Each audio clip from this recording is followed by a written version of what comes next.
այն ինչ-որ պայմանավորվել են Վիեննայում, դա չափազանց կարևոր է, առանց դրա որևէ առաջընթաց խոսել բանակցությունների մասին, արդյունավետ բանակցությունների մասին անհնարին է։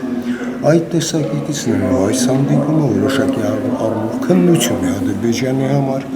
արդյոք նա Վիեննայում չկարողանալով դիմակայել այդ երեք պետությունների ներկայացուցիչների ճնշմանը կամ առաջարկություններին համաձայնվեց, իսկ հիմա փորձելու է տապալել դա, թե ոչ։ Այդ տեսակետից ամեն ինչ մոտ է, կտեսնենք։ Առաջընթաց տեսնում եք ամեն դեպքում այդ ուղղությամբ։ Չգիտեք ինչ, առաջընթացը կայանում է նրանում, որ փաստաթղթային մասում ԵԱԿ-ն համապատասխան արդեն փաստաթղթերը ներկայացրել է կողմերին։ Խնդիրը վերաբերում է երկու փաստաթղթի։ Մեկը նախագահի, գործող նախագահի անձնական ներկայացուցիչ Կասպերչիկի թիմի կարողությունների ավելացմանը, որը կարևոր է ընթացիկ մասշտաբի իրականացնելու համար, որովհետև այն թիմը, որը դուր կա, փոքրաթիվ է եւ նաեւ չունի բավարար, այսպես ասենք, սարքավորումներ, կարողություններ։ Երկրորդը վերաբերում է չափազանց կարևոր խնդրին, դա միջադեպերի հետաքննության մեխանիզմ է, որտեղ առ այսօր արդարացի դժգոհություն կար, հենց հայկական կողմերին անընդհատ հնչեցնում է դժգոհությունը, որ բոլոր հայտարարությունները լինում են անհասցե։ Թվում է, որ ակնհայտ է, ով է դա արել, ինչպես ապրիլյան, այդ ռազմական գործողությունների դեպքում, բայց հասցեագրված չեն։ Հիմա հետաքննությունների մեխանիզմի իմաստը հենց դրանում է կայանում, որ եթե տեղի ունենում որևէ միջադեպ, ապա քննվում է եւ այդտեղ արդեն կարելի է մատնանշել, ով էր այդ հրահրողը, ով էր սկսողը, ով էր նախաձեռնողը։ Ես ասեմ իմ անձնական գնահատականը, ամենայն դեպս հետևելով նաև իրենց պաշտոնական բոլոր հայտարարություններին, իմ գնահատականով Ադրբեջանը ամենևին հակված չի այդ մեխանիզմների լիարժեք ներդրմանը եւ հենց ամսի 20-ը ցույց կտա, կփորձի ինքը այդ կարևորագույն խնդիրը պայմանավորել 1001 այլ հարցերով, որպեսզի տապալի այդ Վիեննայում ձեռք բերված պայմանավորվածությունը։ Պարոն Քոչարյան, ինչով է պայմանավորված, որ Ռուսաստանում կայանալի Բալիև-Սարգսյան հանդիպմանը սկզբում ԵԱՀԿ-ն հրաժարվեց։ Որ ԵԱՀԿ-ն չի ներգրավել, այդպիսի բազմաթիվ են եղել հանդիպումներ, որ ինքը ԵԱՀԿ-ն ներգրաված չի։ Իհարկե որոշակի տրամաբանություն կար, որ պետք է ԵԱՀԿ-ի ներկայացուցիչը լինի, կապված այն հանգամանքի հետ, որը հենց այսօր գործող նախագահ Գերմանիան է եւ նրա այսպես ասած նաեւ ակտիվ ջանքերով ԵԱՀԿ-ն ներկայացրել է կոնկրետ փաստաթղթեր քննարկման համար։ Բայց երևի դեռևս այդ փաստաթղթերի քննարկումը այն փուլում չի ԵԱՀԿ-ն ներկայացրել։ Ես ստեղ դժվարում եմ պատասխանել։ Բայց ամենայն դեպս, քանի մենք ինֆորմացիան այն որ ստանում ենք, այս բանը մենք ունենք ինֆորմացիա մասնակցելու են նաև Օրլիկը, ֆրանսիացի համանախագահը մասնակցության մասին դեռևս ինֆորմացիա չունենք, երբ որ ունենք այդ եզրակացությունները։ Այսինքն կարգավորման շուրջ Ռուսաստանը փաստորեն առաջատար դիրք է գրավում, ոնց տեսնում ենք մենք, ապրիլից սկսած։ Դժվար է ասել, ամբողջ այս բանակցային գործընթացում պարբերաբար համանախագահներից որևէ մեկը ձեր ասած առաջատար դիրքն է գրավել, այսինքն ոնց որ ավելի նախաձեռնող է եղել։ Ժամանակին դա եղել է Ֆրանսիան, Փարիզյան սկզբունքներ, որ տարավ դեպի Մադրիդ, Ամերիկայի Միացյալ Նահանգներն են եղել, Քիևստյան համաձայնություններ,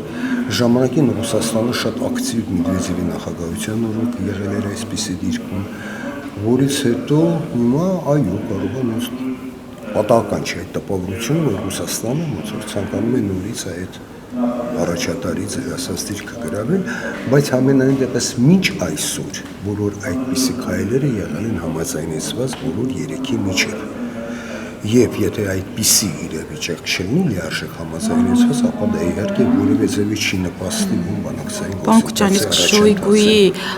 հայտարարությունը կարող է գնահատական տալ, որ շարունակելու է Ադրբեջանի հետ ռազմաքաղաքական համագործակցություն։ Մենք պետք է այդ բոլոր հայտարարությունները շատ ուշ հետևենք, ընդունենք գիտություն եւ նորից եմ կրկնում, մենք միշտ պետք է ելնենք մի հանգամանքից, առաջինը, երկու հանգամանքից, առաջինը անվտանգության պաշտպանություն հարցերում մենք մեր հույսը առաջին հերթին պետք է դնենք մեր վրա։ Սա համար 1 խնդիր։ Երկրորդը այնուամենայնիվ Համագործակցությունը տարբեր պետությունների եւ միջազգային կազմակերպությունների հետ նպաստում է, որպեսզի այդ հնարավոր սպառնալիքը հնարավորինս չեզոքանա։ Այդ համատեքստում է նաեւ մեր համագործակցությունը Ռուսաստանի հետ։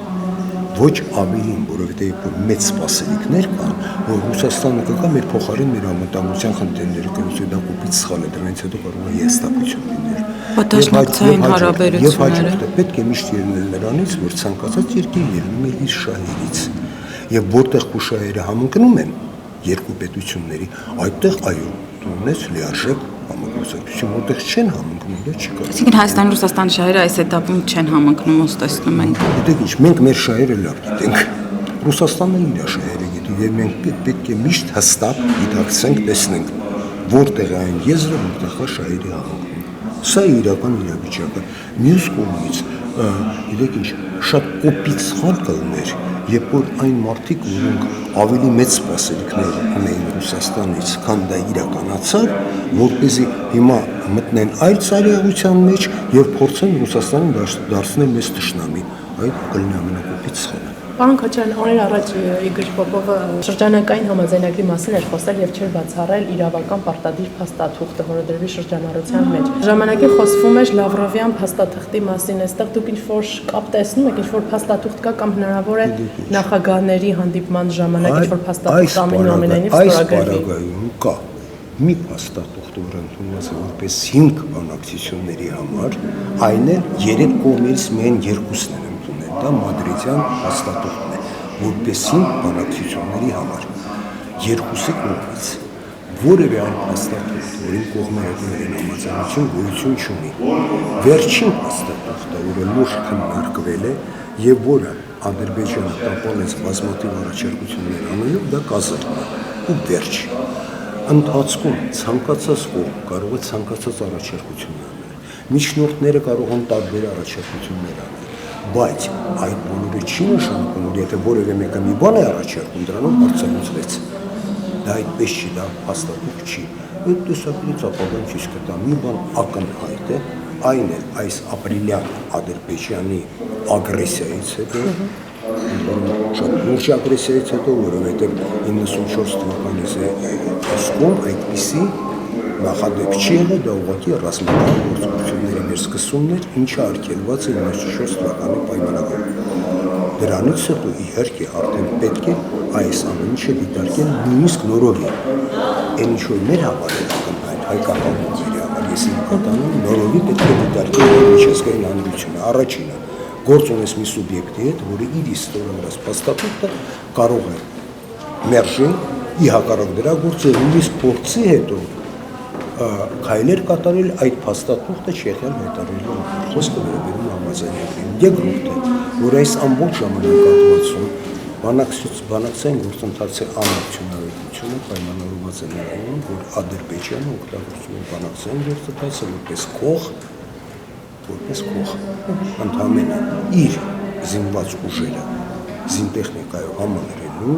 ուժային քաղաքականությունը շարունակելու համար։ Այդ բոլորը շատ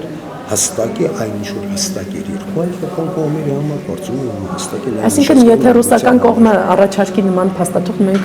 կրկին մնալանք մադրիդյան սկզբունքների փաստաթուղթի։ Եթե ներողում եք, ցանկացած նկատի ունեմ մեր